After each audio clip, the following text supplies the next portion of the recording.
तो स्टूडेंट आज हम एक्सरसाइज 10.3 को आज हम क्वेश्चन आंसर करेंगे। तो इस वीडियो में 1 से 5 तक क्वेश्चन करेंगे, ठीक है। तो फर्स्ट क्वेश्चन क्या है, देखते हैं इसका solution. Find the angle between two vectors A and B with magnitudes √3 and 2 respective. मतलब मैग्नीट्यूड ऑफ ए आपको जो है वो गिवन है आपको √3 एंड मैग्नीट्यूड ऑफ बी जो गिवन है वो आपको गिवन है 2। हैविंग ए डॉट बी जो है वो √6 दे रखा है, यानी ए डॉट बी जो है वो आपको दे रखा है √6, ठीक है। और हमको इसके बीच में एंगल निकालना था। तो हमारा क्या फॉर्मूला क्या होता है ए डॉट बी का, तो देखिए ए डॉट बी, ठीक है, ये हमारा फॉर्मूला क्या होता है, magnitude of A multiply magnitude of B and cos theta. अगर मुझे यहाँ से एंगल निकालना है तो कोस थीटा की वैल्यू कैसे निकालूंगा, ये दोनों डिवाइड में आ जाएंगे। तो A dot B upon magnitude of A upon magnitude of B. आप बताइए ए डॉट बी कितना है, तो ए डॉट बी हमको दे रखा है √6, है ना। तो ए डॉट बी हमको दे रखा है √6 अपॉन मैग्नीट्यूड ऑफ ए कितना गिवन है आपको पास, √3 गिवन है, और मैग्नीट्यूड ऑफ बी कितना गिवन है आपके पास, तो मैग्नीट्यूड ऑफ बी आपके पास गिवन है 2, ये गिवन है। अगर आप देखिए मैग्नीट्यूड ऑफ ये √6 जो है मैं इसको लिख सकता हूँ √3 मल्टीप्लाई √2 लिख सकता हूँ, और अपॉन में √3 मल्टीप्लाई 2, ये इससे कैंसिल हो गया। √2 अपॉन 2 बचा है, इस 2 को मैं √2 मल्टीप्लाई √2 लिख सकता हूँ। यहाँ से ये √2 क्या हो जाएंगे, कैंसिल। और यहाँ से जो आपके पास कोस थीटा है उसकी वैल्यू 1/√2 आएगी, और 1/√2 किसकी वैल्यू होती है, तो ये वैल्यू होती है कोस 1/√2 45, यानी π/4 की होती है। तो यहाँ से कोस कैंसिल होके क्या हो जाएगा, थीटा की वैल्यू आ जाएगी 45 डिग्री, या इसको हम π/4 भी लिख सकते हैं, ठीक है। तो ये एंगल आपका आ जाएगा। नेक्स्ट क्वेश्चन देखते हैं, क्वेश्चन नंबर 2 का देखते हैं क्या गिवन है। इसमें आपको गिवन है find angle between the vectors. ये दो वेक्टर्स है, इसके बीच में हमको एंगल निकालना है। तो वही हमारा फॉर्मूला रहेगा cos theta equal to A dot B upon magnitude of A and magnitude of B. तो मेरे पास वेक्टर ए, इसको मैं वेक्टर ए मान लेता हूँ, i-2j और प्लस का 3k, क्या इसको वेक्टर ए मान लेता हूँ। फिर आएगा वेक्टर बी, ये हो जाएगा 3i-2j और प्लस का k। तो ए डॉट बी कितना होगा ये देख लो, ए डॉट बी कितना होगा, तो ए डॉट बी होगा मल्टीप्लाई, ठीक है। हमने डायरेक्ट बात की कि आई वालों को मल्टीप्लाई कर देना, जे वालों को कर देना, के वालों को कर देना, क्योंकि आई डॉट आई 1 हो जाएगा, जे डॉट जे क्या हो जाएगा 1, के डॉट के 1, बाकी सब 0 हो जाएंगे। इसलिए आप डायरेक्ट मल्टीप्लाई करो, है ना, इसका कॉफिशिएंट इसे ही मल्टीप्लाई करो। तो 1 को 3 से किया तो कितना आ जाएगा 3, माइनस माइनस हो जाएगा प्लस, 2 को 2 से किया तो आया 4, प्लस 3 को 1 से किया तो आया 3।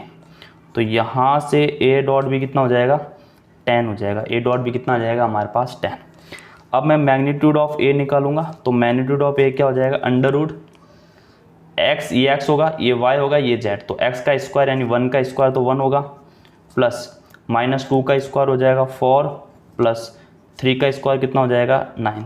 तो यहाँ से हो जाएगा 1 और 4 5 और 9 14। तो मैग्नीट्यूड ऑफ ए जो है वो आपका 14 हो जाएगा। फिर हम बात करेंगे मैग्नीट्यूड ऑफ बी, इसकी बात करेंगे। तो देखो ये कितना आएगा, 3 का स्क्वायर हो जाएगा 9, -2 का स्क्वायर 4 हो जाएगा, और 1 का स्क्वायर हो जाएगा 1। तो ये भी आ जाएगा हमारे पास 14 आ गया। तो यहाँ से अगर मुझे कोस थीटा की वैल्यू निकालना है तो ये रहा फॉर्मूला मेरे पास, ये रहा मेरे पास फॉर्मूला ए डॉट बी मेरे पास कितना है 10 अपॉन में magnitude of A √14 magnitude of B √14। तो ये हो जाएगा 10 अपॉन 14, कितना हो जाएगा 10 अपॉन 14, ठीक है। तो अगर मैं इसको 2 से कैंसिल करूँगा तो 5/7 आ जाएगा। तो अगर मुझे यहाँ से थीटा निकालना है तो कोस उधर चला जाएगा, तो ये हो जाएगा कोस इन्वर्स 5/7। तो थीटा की वैल्यू क्या आ जाएगी, कोस इन्वर्स 5/7। तो आई होप ये भी आपको बात समझ में आई होगी। नेक्स्ट क्वेश्चन देखते हैं, क्वेश्चन नंबर 3 क्या कहना चाह रहा है। क्वेश्चन नंबर 3 ये find the projection of the vectors i-j on the vector. तो ये वेक्टर हमारे पास a मान लेते हैं i-j, और इसको b मान लेते हैं i+j। तो हमको निकालना है projection of A on B. तो इसके लिए हमने फॉर्मूला पढ़ा था A dot B upon magnitude of B, जिस पर निकालना उसका मैग्नीट्यूड ऑफ बी नीचे आ जाएगा। ठीक है, तो अब आप खुद ही निकाल देंगे। ए डॉट बी कितना होगा, देखो ये रहा ए और ए बी, आई को आई से मल्टीप्लाई करना तो 1 हो जाएगा, जे को जे से मल्टीप्लाई करना है तो -1 हो जाएगा, मैग्नीट्यूड ऑफ बी हो जाएगा √2, तो यहाँ पे ये आ जाएगा 0। तो projection of A on B कितना रहेगा हमारा 0। ठीक है, अब देखते हैं question number 4। Find the projection of the vector on a vector. तो इसको मैं ए मान लेता हूँ, i + 3j + 7k। Vector B मान लेता हूँ 7i - j + 8k।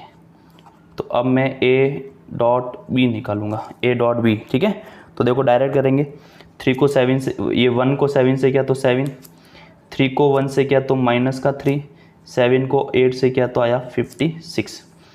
तो ये हो जाएगा 4, 56 हो जाएगा 60। ठीक है, और मुझे चाहिए होगा क्या, देखो मुझे ऑन वेक्टर इस पर निकालना, बी पर निकालना है, तो मुझे चाहिए होगा मैग्नीट्यूड ऑफ बी कितना होगा। तो इसका मैग्नीट्यूड निकालेंगे, देखो 7 का स्क्वायर 49, 1 का स्क्वायर 1 + 8 का स्क्वायर 64। तो ये हो जाएगा 50 + 64 कितना हो जाएगा, देखो 4 और 5 11, 114 हो जाएगा। ठीक है, हमको क्या करना है, 50 + 64 ही तो करना है, 4 और 11 114 आ जाएगा। ठीक है, तो अब मैं निकाल दूंगा projection of A on B. तो ए डॉट बी कितना आया 60 आया, और अपॉन में हो जाएगा √114। ठीक है, तो इसका रेशनलाइज करो या यहाँ तक ही हम छोड़ देंगे। तो मेरे हिसाब से ये बात समझ में आई होगी। ठीक है, बहुत सिंपल सा क्वेश्चन है। अब देखते हैं क्वेश्चन नंबर 5, बहुत ही इंपॉर्टेंट क्वेश्चन है और बहुत अच्छा क्वेश्चन है।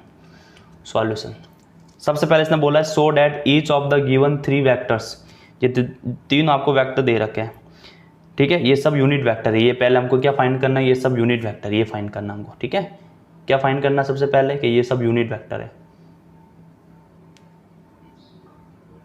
हाँ ओके, तो ये फाइंड करना है, ये सब हमारे क्या है यूनिट वेक्टर है। तो कैसे करेंगे, देखो फाइंड, सबसे पहले इस वेक्टर ए को मान लेते हैं, ये वेक्टर ए हमारे पास 7 से अंदर मल्टीप्लाई कर दो तो हो जाएगा 2/7i + 3/7j + 6/7k कैफ। ये हो गया। अगर मैं इसका मैग्नीट्यूड ऑफ ए निकालूँ तो देखो कितना आएगा, अंडर रूट में इसका स्क्वायर करूँगा तो 2 का स्क्वायर 4 और 7 का स्क्वायर 49, 3 का स्क्वायर 9 और 7 का स्क्वायर 49, 6 का स्क्वायर 36/49। तो ये कितना हो जाएगा, देखो 49/49, 49/49 कितना हो जाएगा 1, ये हो जाएगा 1। ठीक है, फिर मैं निकालूंगा हमारे पास वेक्टर बी। तो देखो वेक्टर बी ये रहा, मल्टीप्लाई करेंगे अंदर, तो इसको मैं लिख दूंगा 3/7i - 6/7j + 2/7k कैफ। ठीक है, ये बी वेक्टर ना। अभी मैं निकालूंगा मैग्नीट्यूड ऑफ बी। तो इसका मैग्नीट्यूड निकालूंगा तो देखो कैसा आएगा, 3 का स्क्वायर 9, 7 का स्क्वायर 49, -6 का स्क्वायर 36, माइनस का स्क्वायर प्लस हो जाएगा और इसका 49, 2 का स्क्वायर 4 और इसका हो जाएगा 49। तो 49/49 कितना हो जाएगा 1। ठीक है, फिर मैं निकालूंगा वेक्टर सी। क्या निकालूंगा, वेक्टर सी। तो ये हो जाएगा 6/7i Kaif + 2/7j Kaif - 3/7k Kaif, ये होगा।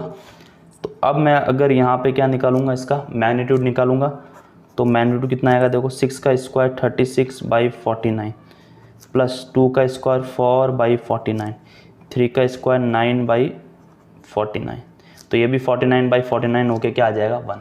तो आप देखिए जिसका मैग्नीट्यूड 1 होता है वो यूनिट वेक्टर होगा। So A B C and R unit vector. ठीक है, तो ये वाली चीज़ तो हमारी हो गई प्रूफ की यूनिट वेक्टर होता है। आगे हमको प्रूफ करना है also so that they are mutually perpendicular to each other, मतलब ए बी के साथ परपेंडिकुलर है, बी सी के साथ है, एक सी के साथ है। तो परपेंडिकुलर का मतलब क्या होगा, मतलब इन दोनों के बीच में 90 डिग्री एंगल बनना चाहिए। ठीक है, तो मैं एक बार इसको सॉल्व करने के लिए पीछे वापस मैं यहाँ पे ए बी सी की वैल्यू पुट कर दूंगा एक बार। ठीक है, ताकि मेरे को बार बार पीछे नहीं देखना पड़े। ठीक है, तो देखें, तो वेक्टर ए मेरे पास कितना है, वेक्टर ए है 2/7i 2/7i प्लस 3/7j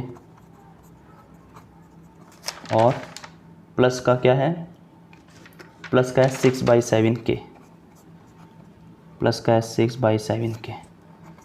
फिर वेक्टर बी मेरे पास है 3/7i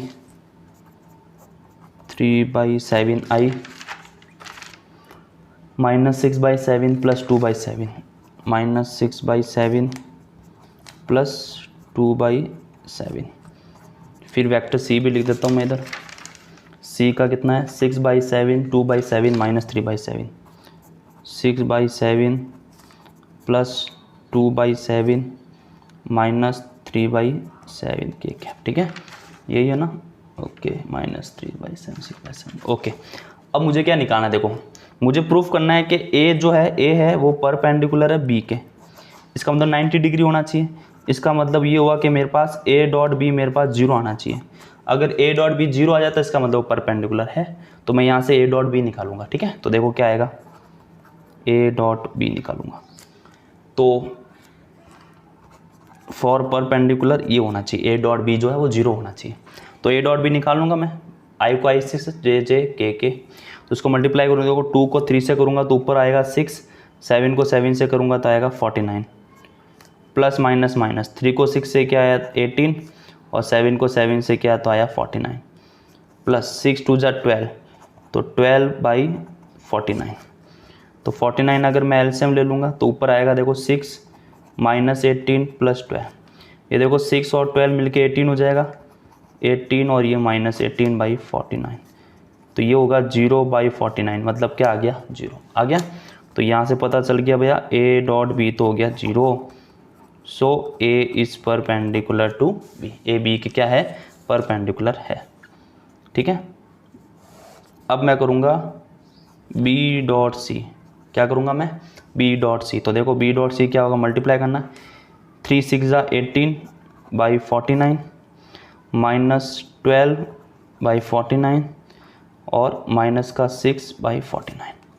अब 49 में एलसीएम लूँगा तो ऊपर आएगा 18 minus 12 minus 6, 18 minus 12 minus 6 minus 18/49, तो 0/49 मतलब यहाँ पे भी हो जाएगा 0।